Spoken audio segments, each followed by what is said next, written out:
Почти все друзья и товарищи Сяо Яня станут святыми. А вот какова судьба почтенного Яо Тяньхо и почтенного Фэна из павильона падающей звезды? Неужели автор их настолько не любит?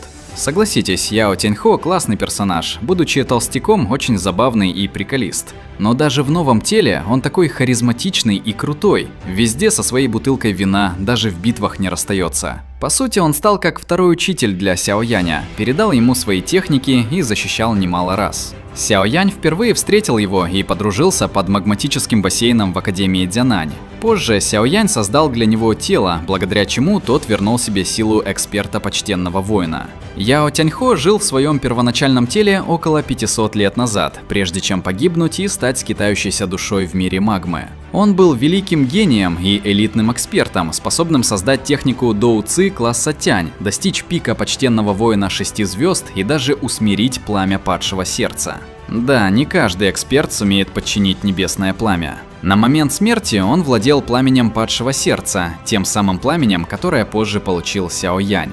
Ныне, вместе с другими, он стал одним из старейшин павильона падающей звезды. Его уже давно не показывают в аниме. Где он сейчас? Согласно оригиналу, в уединении, в затворничестве, в процессе культивации. Но какой силы он достигнет в итоге? Станет ли он святым? Когда Сяо Янь вернулся в павильон падающей звезды после поглощения очищающего пламени лотоса, его друзья Сяо Исянь и Цинлинь уже стали святыми. Сяо Янь встретил и Яо Тяньхо. Вот как это описано в книге. Пока Сяо Янь был Сяо Сяо и проводил с ней время как отец в течение этих нескольких дней, то он наткнулся и на почтенного Тяньхо. Когда он встретил почтенного Тяньхо, они оба немного вздохнули. В этот момент сила почтенного Яо Тяньхо восстановилась до своего предыдущего пика. Более того, благодаря медицинским пилюлям Яо Лао он достиг высшей силы почтенного воина 9 звезд. Хотя ему оставался только шаг до мнимого святого, он не знал, сможет ли он сделать этот шаг в течение своей жизни. Пик 9 звезды почтенного воина, а это уже неплохо, но вот станет ли он мнимым святым? На удивление, Яо Тяньхо не сильно беспокоился об этом. Эта дилемма никак не влияла на разум почтенного Тяньхо. Он должен был быть уже мертв. Если бы в прошлом Сяо Янь не спас его из мира магмы под Академией Дзянань, он бы уже исчез. Но теперь ему не только удалось снова обрести физическое тело, даже его сила намного превосходила его прошлый уровень. Он уже был очень этим доволен и не чувствовал желания бросать вызов более молодым Цинлинь, Сяо Исянь и другим членам молодого поколения. Сяо Янь мог только молча кивать головой на свободные и легкие мысли почтенного Тяньхо. Он спокойно помнил об этом в своем сердце. С тех пор, как он спас почтенного Тяньхо, тот стал хорошим учителем. Его богатый опыт вел Сяо Яня и избавил того от многих лишних путей. Хотя впоследствии он помог почтенному Тяньхо и создал для него тело, он был тем, кто уже давно отплатил ему. Но вот что главное. Говорится, что Сяо Янь, естественно, пытается найти способ, чтобы почтенный Тяньхо сумел прорваться на уровень мнимого святого. Хотя это было трудной задачей, учитывая его навыки алхимии, это не было невозможным. Так что в итоге, позже почтенный Яо Тяньхо станет святым Тяньхо, пусть и мнимым. Но, естественно, стать истинным святым ему не представится возможным. Это немалое упущение со стороны автора. Вот почему мы говорим о печальной судьбе этого персонажа. А еще почтенного Фэна. А как вы думаете, неужели мнимый святой – это предел для Яо Тяньхо? Напишите в комментариях. Теперь поговорим о почтенном Фэне, известном как Фэн Сянь или Почтенный Ветра. Он же лучший друг Яо Лао и глава павильона падающей звезды в отсутствии Яо Лао. Его судьба совсем печальная. Кажется, автор бессовестно забыл об этом классном персонаже.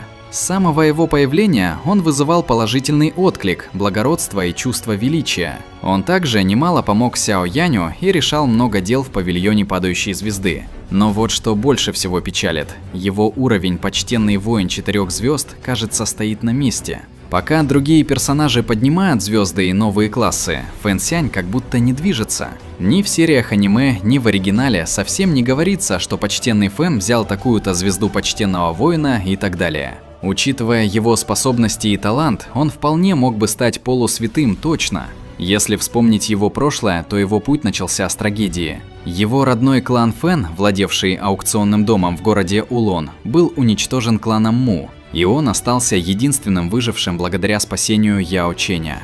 Потеряв все, он последовал за Яо Ченем в горы, где через бесконечные сражения с магическими зверями закалил волю и достиг большей силы.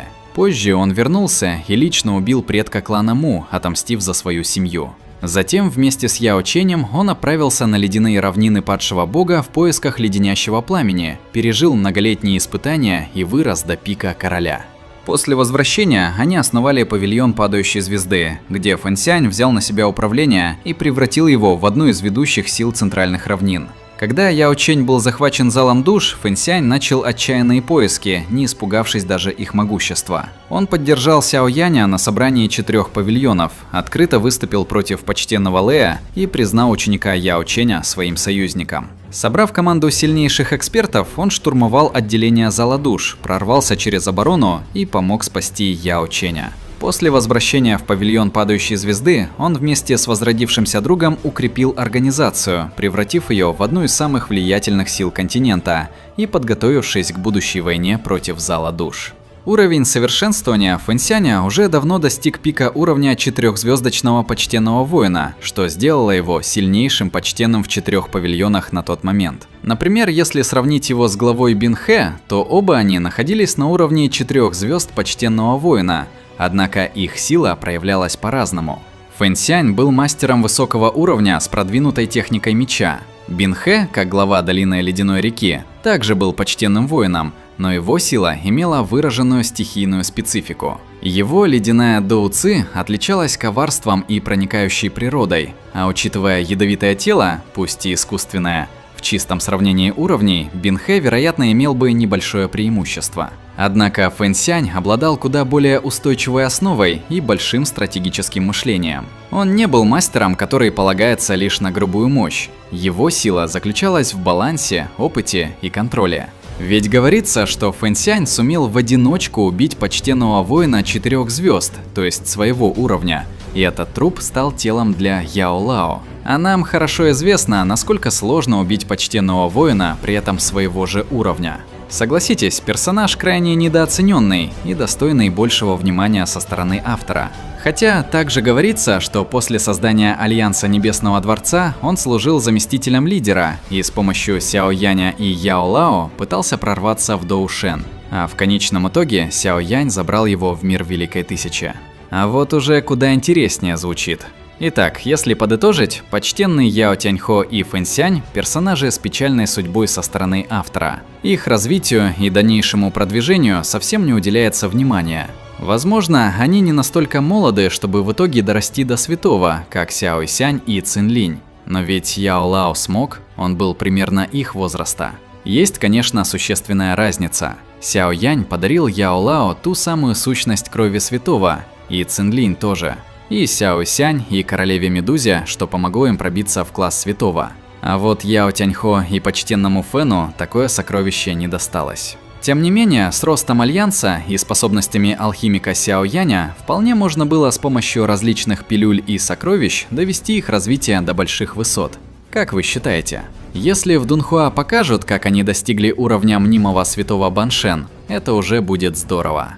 Большое спасибо за просмотр, а также отдельная благодарность спонсорам, ведь это видео вышло эксклюзивно для вас в первую очередь. Кстати, вы можете написать в комментариях, какую тему еще рассмотреть. Я обязательно посмотрю и выберу что-то. Подписывайтесь на канал, ставьте лайк и всем пока.